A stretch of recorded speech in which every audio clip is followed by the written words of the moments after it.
So I'm going to give you some context as we get into this work, and I want to share, a lot of the feedback. This is an open feedback loop in service of moving us towards a racially equitable society through just capital, if you will. And just starting off by acknowledging that integrating racial equity into investment strategies, like integrating racial equity into anything else, requires persistence and deep commitment, both at the organizational level and the personal level. All right, so now let's get into a little bit more detail about each of the strategic goals. So first, when you think about power, and that concept of shifting power in order to make sure that capital is distributed equitably, less than 1.3% of the $69.1 trillion that the US has in global assets are managed by women and people of color. And just 1% of those assets are managed by Black people. 69 trillion with a T. So I know you hear it, but it's like every time you just step back and you think about representation, distribution, equity, think of all of the homes that could be bought, the businesses that could have been started, the diseases that could have been cured, if there was just equitable distribution of the resources that aligned with the ingenuity and the power and the amazing folks who are of color, who are BIPOC across not just this country, but the world. So that's what we're fighting against when we're thinking about power. And why are people of color not represented in positions of power in capital markets? It's because we have a history, a global history, not just in the United States, of violence, of a denial of human rights. And often this was perpetuated by Western, predominantly white colonialists. These folks led slavery, stole land, and a lot of the biggest challenges when you think about capital markets and capitalist systems is the capital itself was used as a fuel to that growth. That is the history of all of our capital. And so if you're managing an asset class, even if you're a CDFI, the history of the dollar that got to you is often, and those returns have often been built on the backs of people of color globally. And so we have to work together, as I mentioned in the front, to undo centuries of compounding injustice. And it has to start with that really harsh, really challenging, sometimes hard to swallow history that capital is not neutral. It's not a religion in and of itself that's above human behavior. Capital actually is driven in a way that often reflects the human behavior. And sometimes that human behavior, is driven by a set of principles, factors that we don't want to acknowledge. And the great thing is, today we are. So when we think about power, that is what we're undoing. And it's very important that we're really clear about that. So as you think about that, and we acknowledge those individual and institutional biases that are embedded in the very systems that allow some people to have access to capital and others not to, the IRIS Plus strategic goal provides some concrete places to start. And so you'll see on the screen, I did little screenshots of each of the sessions and how you navigate the system. But when you think about, well, how do I take that historical background and change it and be very intentional about undoing racist systems? It's a combination of having very clear goals, which you'll see there's increased investment in communities of color, increased staff actions to increase equity within the organization. These are very clear outcomes that you're looking to drive as you're addressing this strategic goal of power. And then behind each of these outcomes, there's a set of resources, very detailed data, resources in terms of evidence behind each one of these outcomes. Why do we say, of all the things to do if you're going to shift power, that you should focus on increasing understanding of the interpersonal, institutional, and structural racism? You'll see when I open the system, there's an evidence base behind that. And so one of the great things about this platform is it kind of aggregates all of this information in one place and really allows you to kind of navigate, if this is the outcome I'm trying to get to, why am I choosing this? And then also, if you see underneath, there's a set of metrics, right? So for each one of these goals, you will see some metrics repeat, but a lot of the metrics and the outcomes are specific to the goal as well. Risk and the way risk is defined, whether by criteria, whether by processes, whether by policies, is really a reflection of the belief of who is and is not worthy of investment.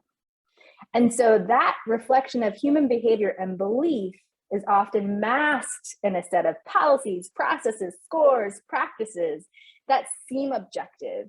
But those processes are often written, driven, created in a way that is reflecting bias. And so the restricted definitions of risk based on that bias, that's what's often driving the marginalization of certain racial and ethnic groups throughout history.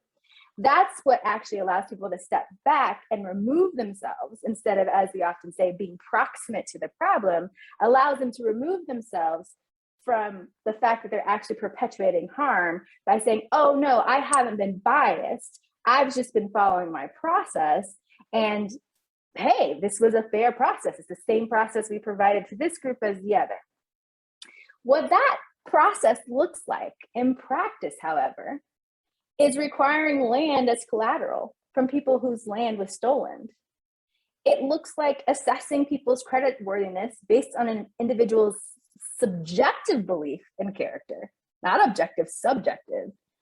It looks like investing in people from white dominant culture based on potential, which happens all the time and which you see research on, but instead investing in BIPOC communities based on proof.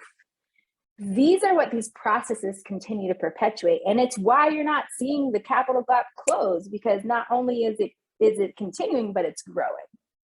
And so when you look at the IRIS Plus details behind this, it's really to start to name and address. And I think for a lot of folks, that's probably one of the hardest ones sometimes to navigate within their systems, because there's such a false belief that they're objective.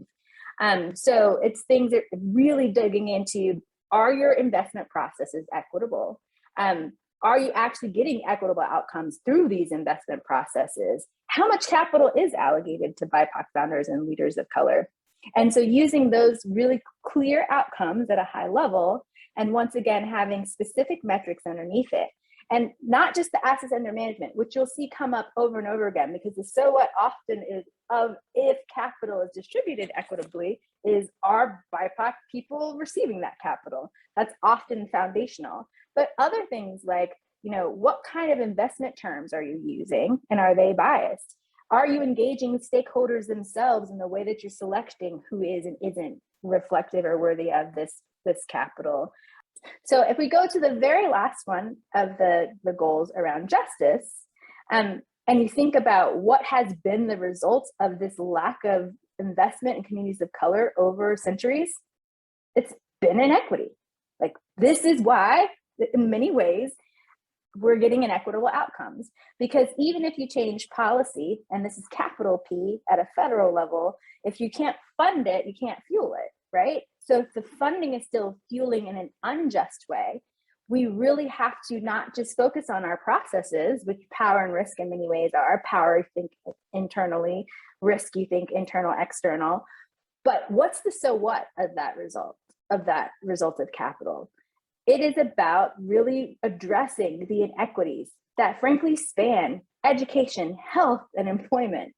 It's really important for us to make sure that we interrogate and intentionally address the internal and explicit bias within ourselves and our institutions and our processes, but we can't lose sight that the ultimate goal is that when that capital lands, we have to channel it in a way that's driving and creating an accelerant to racial justice and an equitable society. So when you think of the IRIS Plus system here, you really is moving beyond a set of outcomes that are just about doing no harm. And if you look at the set of goals there, it's not actually just about the capital. It's really about seeing whether or not that this justice goal is confronting the dissonance within investors' portfolios to make sure that they're divesting from industries that have extracted health and wealth from communities of color for centuries. And it recommends not just an intentionality, but a proactivity and the long-term impacts that result from the investment. So when you look at that and you see what that means in practice, that's why there are things in there about increasing industry advocacy campaigns around racial justice, because no matter how big your investment is, you need to do that with the intentionality of, okay, are we driving this not just for us, or are we a voice, and are we working actively in the field towards this? That's why it's talking about tracking and disaggregating data by race and or ethnicity in the result of your investment. So if you are investing in something that's supposed to advance education, are the outcomes actually equitable?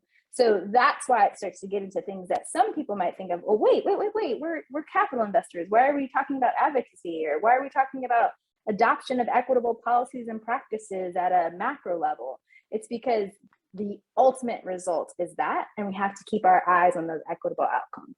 And so there are types of metrics underneath that are comparable to the pieces that we saw before, but once again, you'll see ones that are very specific around broader community engagement strategy, not just for the stakeholders that you're investing in directly, but broadly. Who's supposed to be the intended beneficiary as a result of this capital? And is it actually landing in that way? Or how are you actually working on policy and advocacy efforts that affect the capital that you're deploying?